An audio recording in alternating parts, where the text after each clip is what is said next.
नमस्कार. माझ्या नाट्यछटेचे नाव आणि आई मला ओरडली. आलो आई.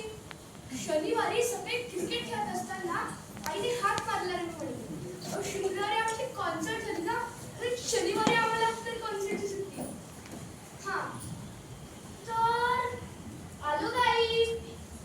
सातव्यांदा नाही नाही नाही नाही किंवा आठव्यांदा आलो आणि अर्ध्या तासाने घरी आलो. हातपाय धुतले, काहीतरी खाल्लं आणि पटकन आजीच्या घरी टीव्ही बघायला गेले. कारण होमवर्क तर संपलं होतं ना. हो माझं काय आहे, मी शाळेत होमवर्क करायला जातो. हे अभ्यास वगैरे मला काही जमतच नाही. अभ्यास हा परीक्षा जवळ आला कीच करायचा अशी माझी ठाम समजूत आहे.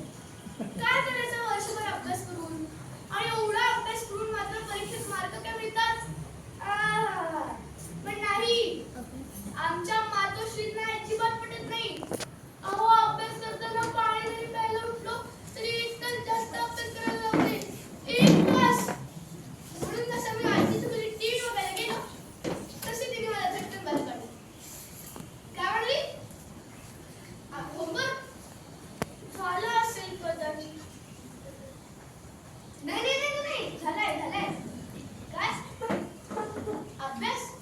अगं आई मी काय म्हणतो, आज सुट्टी आहे ना, टीव्हीवर काहीतरी लावतो आणि ते संपल्यावर लगेच अभ्यास करू. मी डायरेक्ट टेस्ट मॅचच लावली.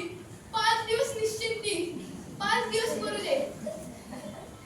मला काही तास टाइमपास मध्ये घालवायचे होते, कारण त्या काही तासांनी मी आईच्या एका